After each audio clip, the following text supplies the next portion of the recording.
Hey guys, so I'm here with Dorito again today. Before we do get started in this video, I do want to say I'm sorry if I'm coughing in this video or my voice sounds different. Sorry. I have really bad allergies. We've been in the lake because we live at the lake, and there's been a bunch of pollens. I have really bad allergies. A lot of people I know have it.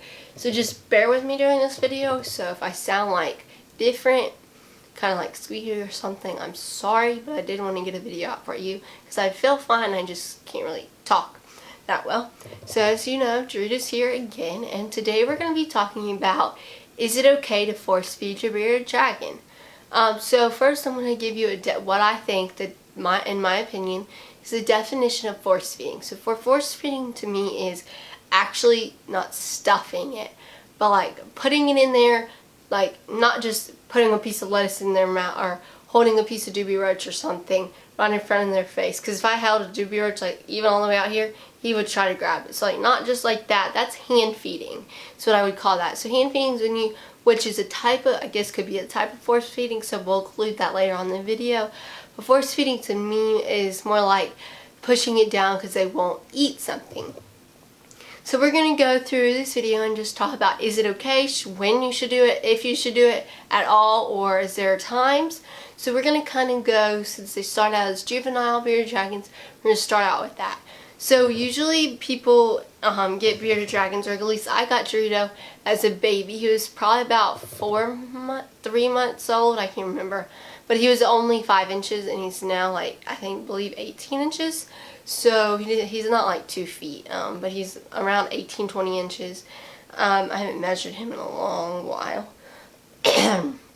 Excuse me. So juveniles are babies, obviously, for bearded dragons, and so I think when you get bearded dragons, even if it's adults, sometimes they're very skittish. When you get a new puppy, or even when you bring a new baby, like a human baby into this world, they're very timid, they cry, they don't know what it's new to them, they don't know what's happening, so they might be a little skittish. So personally, when I got Dorito, I had him in a little, those little storage kind of like shoebox tub bins. I brought him one of that, and because he was so tiny, I didn't want to lose him. I had that in the car. I had some little apples. He didn't eat those, but once we got, because we had to set up his tank, once we did that, the next day he started eating his greens straight away. He loved doobie roaches, so I didn't really have a problem. But when it gets to that problem, some bearded dragons might not eat for 3 days, or even I would say the maximum where you don't want to be worried is a week. At the most 2 weeks, but I just, like, personally, I would say a week. If they're not eating, that's fine, because they're I can't talk. They're like adjusting to their new situation, so it might take some time. So that could be one reason. So another reason is if they were neglected when neglected when they were a baby. So if you not foster, but if you rescue one, I didn't rescue him, I got him at a reptile expo, but if you rescue a bearded dragon that's been neglected and hadn't had the best home life before that, they might be a little skittish. So here you go. So it might take them some time to get used to you, so they might not eat. So for, like I said, a week, that's fine not feeding them. So when should you force feed them? When they're juveniles, or when you just got a baby bearded dragon, or even an adult bearded dragon? I suggest, so force feeding you can do in different ways. For baby bearded dragons, I would just try hand feeding them at first, which is, like I said, sticking in front of their face, feeding them, and stuff like that. But another way you can do that is you can kind of like you make a human smoothies. You can mix it up and you can put it in a little syringe. So this, one thing you want to do, this is from CVS, is you want to make sure that it is a small enough nozzle, or I don't know what this is called, I'm just going to call it a nozzle, but the little tube thing at the end, because you don't want to be jabbing it in there.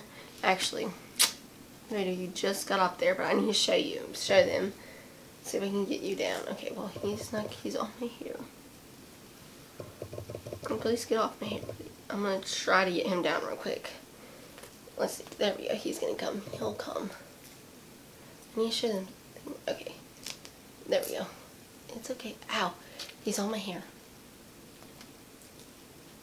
Okay, there we go. I got him. Was that hard, buddy? Listen. Okay, so what you want to do, sorry if that way looks awkward. Whatever you want to do is, if you make a smoothie, just make it regular. Mix up the greens, make it a little mushy. Make sure it's small enough, as I said before, a small enough little thing where they eat so that it fits in the mouth. What you want to do is, come closer, is you want to pull down. Now, when he was a baby, because I did give him water, because he wouldn't sometimes like baths. Now he's gotten used to them. I would use water for this also to hydrate them, which I'll link my How to Hydrate Bearded Dragons, and that talks about using a syringe to hydrate. But at first, because he did not like this, you're gonna have to ease them onto this. Don't be jabbing it like pretend this is a mouth. Don't be jabbing it in their mouth. You want to always be gentle. When you're feeding, when you say you're scared of roller coasters, scared of spiders, and you're trying to hold a spider, go on a roller coaster, you don't just rush right into it, you ease into it. So don't just jab it in them. So when I first got him, what I did was I pulled, you don't want to go up near his mouth, because number one, it doesn't usually go in if you do that. Number two, it's not as big. You pull down his cheek, and I promise you it doesn't hurt. This is how I check his mouth for mouth rot, and I can stick my finger in there. He doesn't care. But when he was a baby, he did not like this. He still doesn't like doing it this way, especially when there's nothing in there. I'm not going to actually do it because it's hard to do it one-handed. But you just basically stick that in there and then push it in.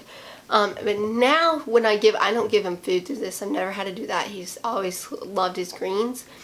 He'll just open his mouth if there's water in there, actually eat it, like suck on it. And so I don't have to put it in the side, but to ease him, and I did have to kind of put him on in the side. But that's one way you can do it if they're juvenile. You might be asking, well, what if that's not working? What if he's still not eating his greens? After hand feeding him and everything, you want to go back up there, buddy? After hand feeding him and everything, what if that's not working? So I would say if your bearded dragon has not eaten, especially a baby, because they need that nutrients, has not eaten for about 2 weeks, I would take him to the vet. Now, there is different situations. When Dorito, I think it was this past November, when he was turning a little over 1, he got into this area and was kind of dealing with brumation, where he would not eat. He did not eat he ate his greens, but he would not eat his Dubulus. I've explained this in past videos, so I'm not going to go into full detail in case you watch all my videos, which if you do, thanks. But anyways, basically he wouldn't eat Dubulus, so I ordered him, pretty sure it was super worms, and that kind of leaned him on. So bearded dragons are very picky, number one. So one reason they could be not eating food is maybe they don't like it. Humans are like this, they can be very picky. I don't like broccoli. He hasn't really neglected or not eaten anything I've given him. He's always been a good eater. But during that brumation period, he did go not eat. He did not eat for a while. And so I just switched it up. That's something else you can do when they're a baby. If you're giving them greens, they don't want collard greens, give them mustard greens. If they don't like red bell peppers, give them something else. I'm trying to think of something else, because they like reds. That's another thing. Bearded dragons likes different colors more than other different colors, so they love reds. Obviously greens. So if you had that variety, that would help. So when they're a baby, I would say about 2 weeks. Every situation is different. Like I said, like mine, I've never taken Dorito to the vet because it wasn't that dear. He didn't go into full brumation. I have a video on that. I'll link down below. It was just, he just stopped eating, and I ordered some super worms, like I said, and then he went back to eating Dubulus, and he eats them. He loves them now again. So they do go through different periods of life where they just are pickier than others. So especially when you first get a baby bearded dragon, they might not want it. Now bearded dragons, especially adults, babies, I would say about 1 month, but adults, sorry, can go about 1 to 2 months without eating. The only reason I say 1 month for babies is because they're growing, so they need that extra nutrients real bad to help them grow. But adults can go in the wild 1 to 2 months without eating, because especially during brumation, because they're storing it up. But so that's really it for juvenile bearded dragons. We're just going to go in summary. Just if they're not eating in about 2 weeks, say in the vet, you can hand feed them, which is basically just sticking a fruit, something right in front of them and feeding it with their hand. Especially if they're not used to a bowl yet, then you can like kind of transition. Another thing you can do is you can scatter food across your room. Just make sure your floor is clean. You don't want them eating up dust. That's bad for them around that. But you can do that and let them walk around the room and find it that way and see if that interests them, because that would be like hunting kind of in the wild. You can put them in a bathtub and put food in there and let them sit there and do that. Not actually with water in it, but like a bathtub, and let them run around there. That's it for juveniles. I think that's it. So let's just move on to adult bearded dragons. Now I'm going to stay in the more younger adult bearded dragons. So new bearded dragons, so a little over a year, maybe 13 months old, 14 months old, because by then they're going to be eating, because juvenile bearded dragons eat 80% insects and 20% veggies. So by then you're going to transition, there will be transition to an adult food diet, which is 20% insects and 80% veggies. So this, whoa, get there, stay with yourself right here. That is a big transition. Like if a person say I make a diet, which I'm not on a diet, I eat healthy, but let's say I went on some keto diet or something. I don't know what diets there are, and that would take some transitioning. I'm pretty sure it's like 21 days, like somewhere 24 around there, for a human to break a habit. So it's going to take some time. I mean, they're not obviously humans, but that's a new thing to them. So during that period of, I guess, young adulthood life, they're going to be transitioning. So they might go through a period without eating. They might not eat as much greens anymore, or they might want more insects because they're not getting as much. Or you just got to figure out that balance. And I like to say your bearded dragon is kind of in control of you sometimes, because you can't tell them what to eat. Just like a baby, you got to figure out what they want when they're crying. Is that because they want to be burped? Is that because they want food? Anything like that. So you got to figure out what do they want and why are they hungry. And so if they're not wanting collard greens, like I said, give them mustard greens, stuff like that. It's pretty simple. Once you get a bearded dragon, if you do your research, you kind of flow into this groove and it would make sense. But so you can force feed, I would say, after their young adulthood life transition into 20% insects, 80% veggies. I would say about maybe a month after that, take them to their, they're not eating properly, take them to the vet. Maybe 2 weeks in, I would say about 3 weeks. Well, you can start hand feeding them off the bat. That's what I did, because he was not eating his greens as much anymore. Like, he would always eat his greens, but he wasn't used to more of an amount and less of a doobie roach. So I started hand feeding him a little bit, and now he eats it perfectly fine. In the morning, goes in there, eats them all and everything. So you just start hand feeding them right away if they're neglecting it and not wanting it. But about, say, 2 weeks in, if they're not eating it, you can start force feeding them in a syringe, or another way. I don't really know of another way you could force feed them besides like trying to force it in their mouth. That's kind of rude.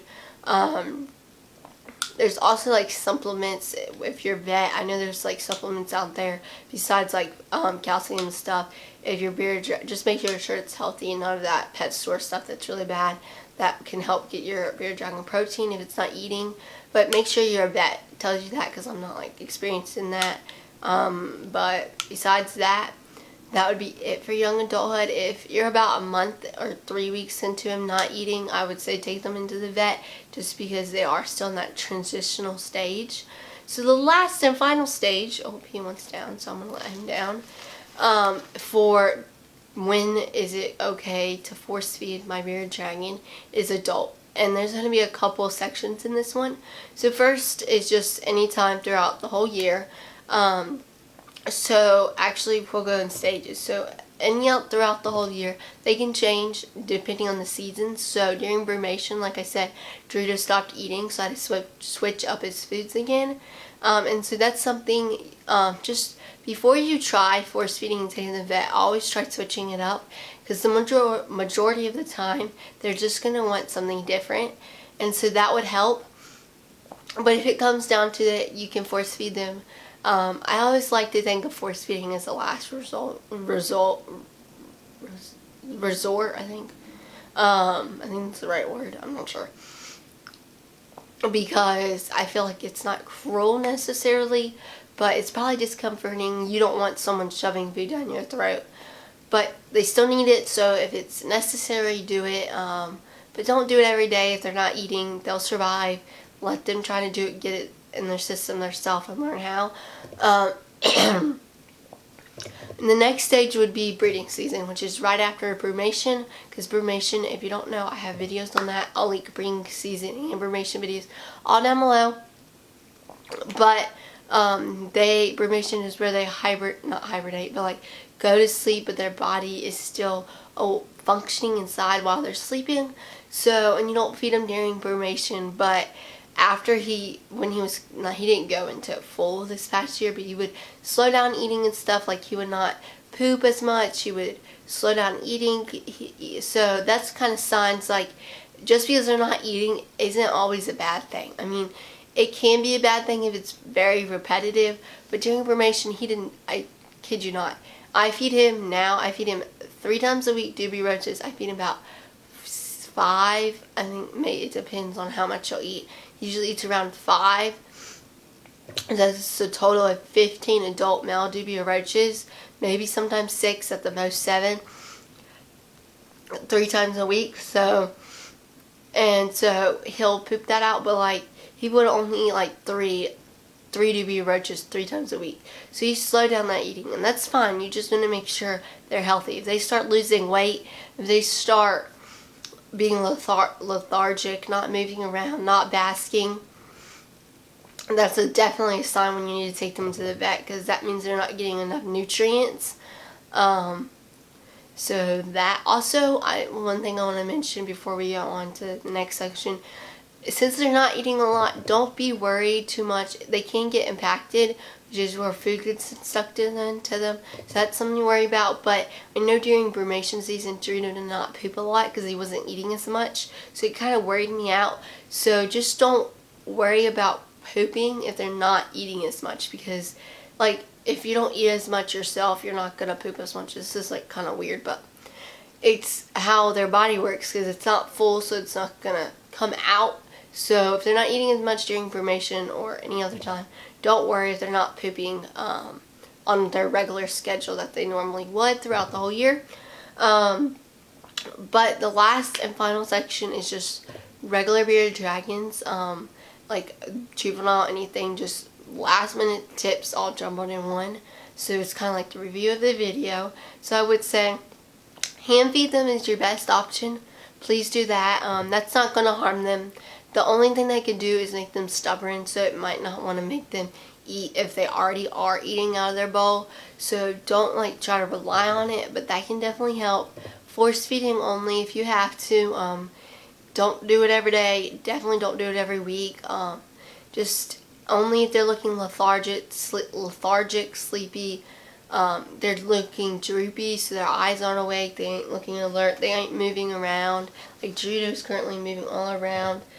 And also, I do want to say one thing, just for like new beginners, and this doesn't really have to do with the topic. You want to look, so Dorito looks kind of, he's not fat, but he'll look fuller when he eats. So he'll be more flattened out when he eats, and he just pooped yesterday. So he's like, looks more thinner now. He doesn't look skinny, but he looks more thinner than he would if he actually had food in him. Because I fed him yesterday, and then he pooped it out. So he looks a little skinnier, so that might be like, don't base that off if they just pooped, because I have noticed over time, like owning Dorito, that once he poops, he looks skinnier than normal, and then once I feed him again, or he eats greens the next day, he looks fine. So just keep that in mind, is I guess. And then what else? Force feeding, taking them to the vet. Your vet is way better than me. I mean, an exotic vet. I'm not a pro. I do want to work at Disney World as a veterinarian one day, though. But I ain't there yet, obviously, so please don't rely on me 100%. If he's, like I said, showing those symptoms and signs that are bad, take him to the vet. Your vet is a 100% specialist. They know what they're doing. They literally went to school to do what they're doing. So I'm sure your bears are going to be in great hands with the vet. So just rely on the vet but also don't over worry. If it's just a day that he's not eating, it's fine. Like I said, only if it's been up to 3 weeks, 2 weeks, you can take him to vet. Don't worry, don't waste your money, and you can always comment down below. Like, I remember someone commented down below, and I suggested what to do, and maybe taking the vet after like a day or two after what they told me, and then I was like, gave them some ideas to fix it, and then I solved the problem for them. But sometimes I can't solve the problem, obviously. So I think that's because I'm not a specialist, but I think that's really it. Let me get Dorito because he's on this blanket. Sorry if my voice sounds really weird again. I think that's it for this video. Just, if you have any questions, you can obviously leave them in the comments below. You please subscribe, leave a like. My Instagram is linked down below. Dorito, you want to say bye? Yeah, you do. Bye.